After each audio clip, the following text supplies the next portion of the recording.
Welcome back. Last weekend, while most people were snug in their beds, St. Thomas University students hit the pavement. Over 20 teams participated in this year's Relay for Life. Students walked around the Stu Courtyard from 7 p.m. to 7 a.m. to raise money for the Canadian Cancer Society. When they weren't walking, students gathered in James Dunn Hall for snacks and activities. The event kicked off with speeches from cancer survivors and a victory lap around the courtyard. Participant Pat Brennan lost his mother to cancer when he was 13. I try to do events like this just to, give back and try to, use my experience as kind of a positive thing. Relay for Life events are held in cities throughout Canada. The Stu event raised over $10,000. While students were able to raise money, thousands of Canadians have been left jobless and without money due to the poor economy. But just how badly has it affected Fredericton? Jillian Watts has the story. With layoffs on the rise, Canadian food banks are crying for help. And the Fredericton Food Bank is one of them. Food bank usage here is up 20% from last year, but the donations are only getting smaller. The Fredericton Food Bank feeds about 750 families each month, which are about 1,755 mouths. 650 of these mouths belong to children. With local companies such as Sears, the Hudson's Bay Company, and the CBC announcing drastic job cuts, more and more people find themselves looking for help to put food on the table. But food banks are finding themselves in a time of crisis, as people who used to donate are now the ones in need. They come to the desk, they'll say, I've been giving to you people and now I'm here. Elizabeth Crawford Thurber, Executive Director of the Food Bank, says she started noticing an increase of people using the food bank in the fall. We were starting to notice some extra families were coming in. So by December of 2008, we had 100 families per month more than what we were seeing in the beginning of the year. The more people that use the food bank, the more donations are needed. But because many of the people who used to donate are now the ones in need, the food bank is frighteningly empty. The food bank sees 200 more families each month since last year. And with public donations dwindling, Thurber is looking to the government for help. So we approached the provincial government and we said, we are providing this service and it really is benefiting people who come to you and we're helping you out, so we feel that you should contribute back to us. The provincial government only provides 17% of the food bank's $350,000 budget, which Thurber says is not nearly enough. To me, they're backsliding. The food bank isn't the only community organization in Fredericton that's suffering.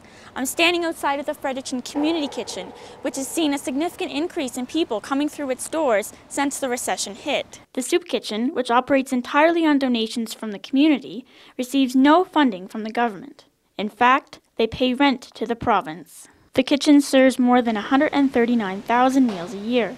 They served 3,000 more meals this past March than they did in March of 2008. But yet, the Soup Kitchen's donations are getting smaller.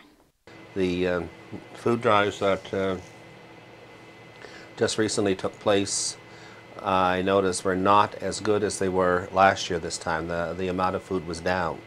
So I hope that is not the trend. The Soup Kitchen has seen its share of recessions over the past 27 years of operation, but Piers fears this one might be different and they won't be able to accommodate the demand. What I fear the most is a real bad recession, where it winds up going from a recession into a depression, and our lines turn from 150 to 500 a day. Along with job losses, the recession has brought drastic increases to the price of food. A 2009 survey found that the price of groceries is up on average of 23% since last year. This makes it even more difficult for families to afford their own food, and means those who can will be less likely to buy groceries for organizations like the Food Bank and Soup Kitchen. But the community is still trying to give what they can. Sobeys is holding its annual Fill Her Up campaign, where customers can purchase prepackaged bags of food that are donated to the food bank. Local schools are trying to fill the void as well, with campaigns and food drives such as Montgomery Street School's Food for a Month program. While it is uncertain just how long this recession will last, one thing is for sure. Organizations like Fredericton's Food Bank and Soup Kitchen will always have a place in the city. For Stu Journalism, I'm Jillian Watts.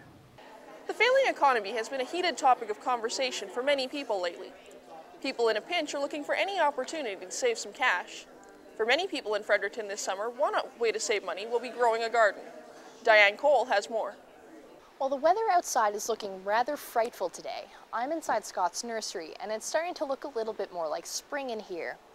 With the warmer months fast approaching, it seems that more people are going to be getting out and trying their hand at gardening this summer. Now, I talked to Andrew Lawson, the retail sales manager for the nursery here, and he told me that so far this season, they've had a 25% increase in the sale of vegetable and flower seeds over last year. Now, they've also had a 15 to 20% increase in the amount of planted vegetables that they have here in the greenhouse, the majority of which are peppers and tomatoes, as they're the easiest vegetable to plant really any time of the year. Later on in the summer, they're also going to be planting things like lettuce and cucumbers as well. Now, the likely cause for the higher demand for vegetables and flowers is because, the diminishing state of the economy and the growing prices you'll find in the supermarkets for produce. Now, I also talked to a manager from the Suregain Feeds and Eats store on the exhibition grounds, and she does agree that there will be more people going out this summer who may have had an interest in gardening before, but for whatever reason weren't actually able to plant a garden, and money is obviously the root cause for that. Now, she said there isn't a definitive difference in how much somebody is going to save by planting their own gardens versus going out to a supermarket and buying the produce there. She said it's really dependent on the person growing the vegetables. Now, someone who has more experience gardening will be the person who will end up getting the bigger bang for their buck.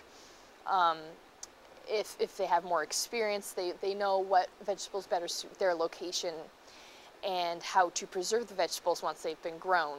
And so they'll be able to enjoy the benefits for a longer period of time over someone who's just starting out and who doesn't really know how to preserve them and will just consume them once they've grown them, and that's it. So if you're in a bit of a pinch economically right now and you're looking for a simple, easy way to save some money, it might be a worthwhile endeavor to go out and try your hand at gardening. All right, back to you guys. Homeless, not hopeless. That's the message the second-year Inequality in Society class at St. Thomas University is trying to get across. The class hosted a coffee house to raise money and awareness for the Fredericton Homeless Shelter.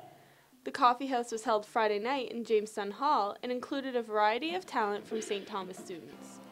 There were also baked goods being sold, as well as a silent auction and a raffle. The event was one of many happening during the week.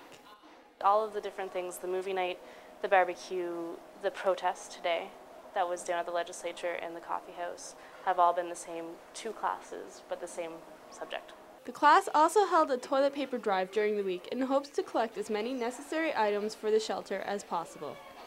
The turnout for the events on campus was great. The protest downtown was not well attended, but students got great response from the cars driving by. Students yelled at drivers to honk for change outside the Fredericton legislature. Their bright signs and strong voices called out against inequality for homeless people. Inside the legislature, politicians discussed changes to a domestic policy that says two people on social assistance can't live together. Students are saying this keeps people homeless. Students also want more discussion on funding for homeless shelters in Fredericton.